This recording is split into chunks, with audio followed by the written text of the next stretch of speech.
你的設備需要維修嗎？我們提供免費診斷，我們上門取件和送件，無需致電或出行。維修前先發送報價，你確認後才繼續。簡單、透明、專業，連結在簡介裏。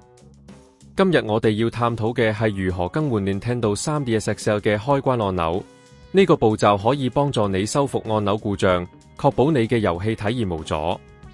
首先，準備好所需工具，包括小螺絲刀、撬棒同埋新嘅開關按鈕。第一步，關閉 Nintendo 3DS XL， 並且拔掉電源線。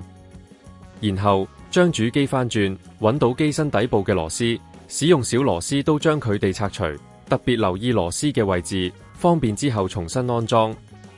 第二步，使用撬棒輕輕撬開機身，注意唔好用力過猛，以免損壞內部零件。當機身打開後，你會見到主板，同時檢查電池同其他連接，確保冇鬆脫。第三步，尋找開關按鈕嘅位置，通常佢會喺主板邊緣。小心地將舊按鈕取出，然後放入新按鈕，確保新按鈕安裝穩固，然後再重新組裝機身。完成後，將機身合上，並重新安裝所有螺絲。最後，開機測試新按鈕，確保一切正常運作。如果遇到任何問題，記得可以透過我哋提供嘅免費診斷服務，隨時聯絡我哋。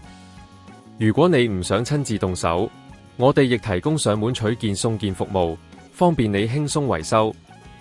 喺維修之前，我哋會提供報價，避免你嘅預算超支。希望呢段教學可以幫助到你，提升 Nintendo 3DS XL 嘅使用體驗。你的設備需要維修嗎？